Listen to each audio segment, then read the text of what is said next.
The gentleman from Alabama, Mr. Moore. Oh, I think I guess I'm next. Thank you, Mr. Chairman, and thanks to all the witnesses for being here today.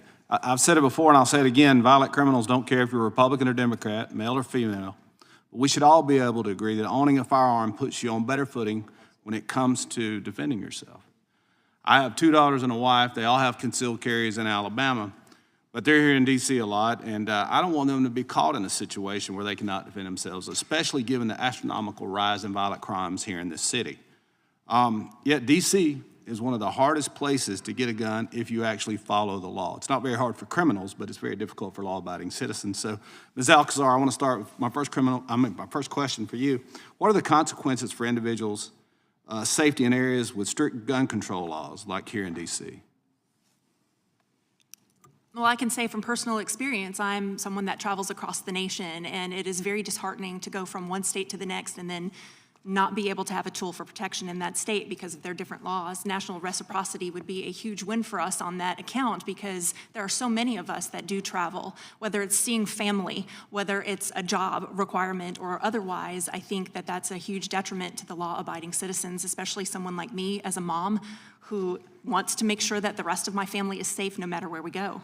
And let me compliment you. I appreciate you not playing the victim. I think that it was great that you took ownership and kind of said, hey, I'm going to defend my life and my children's lives as well. And so, Ms. Wittrall, is that how you say that? In what ways might strict gun control laws inadvertently put women in disadvantages against an attacker?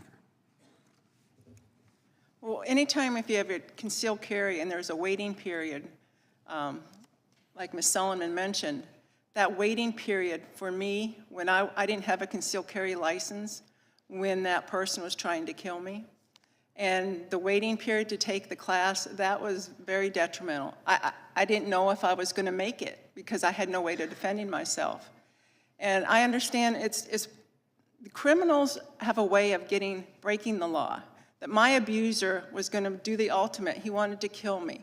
He actually was trying to buy plastic explosives, which are illegal, and I had no way to defend myself.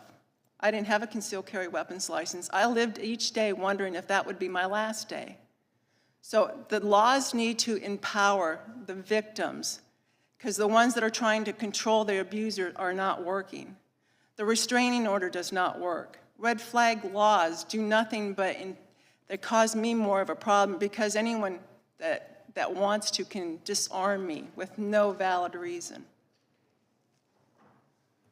Ms. Solomon, I'll ask you this question. How can a firearm be a deterrent for a potential attacker? If you, as a woman, as a trained woman, and you have a firearm, it de-escalates the situation. But if you are trained responsibly, you will understand that that firearm only comes out and used as a last resort. So that's why we talk about responsible firearm ownership. It's not, I'm just going to use this firearm to threaten.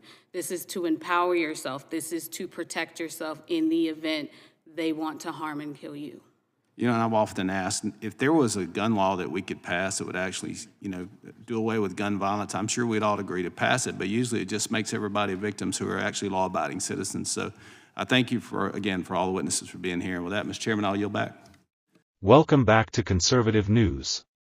Today, we're talking about a fundamental issue that affects all American self-defense and the right to bear arms. Congressman Barry Moore recently spoke out against strict gun laws that put law-abiding citizens, especially women, at a severe disadvantage when facing an attacker that he pointed out something we all know to be true: criminals don't follow gun laws. But law-abiding citizens? They're the ones who get restricted. His argument? Women, in particular, need the ability to defend themselves. His own wife and daughters carry concealed in Alabama, but in places like D.C. strict laws make it almost impossible for them to do the same. And let's be real, criminals aren't waiting on permits. Women who have been in life-threatening situations testified that gun restrictions left them vulnerable. One woman said her abuser tried to kill her, and because of waiting periods and licensing rules, she had no way to protect herself. This is exactly why national reciprocity is needed. Your right to self-defense shouldn't change based on your zip code. A trained, armed woman is her own first responder.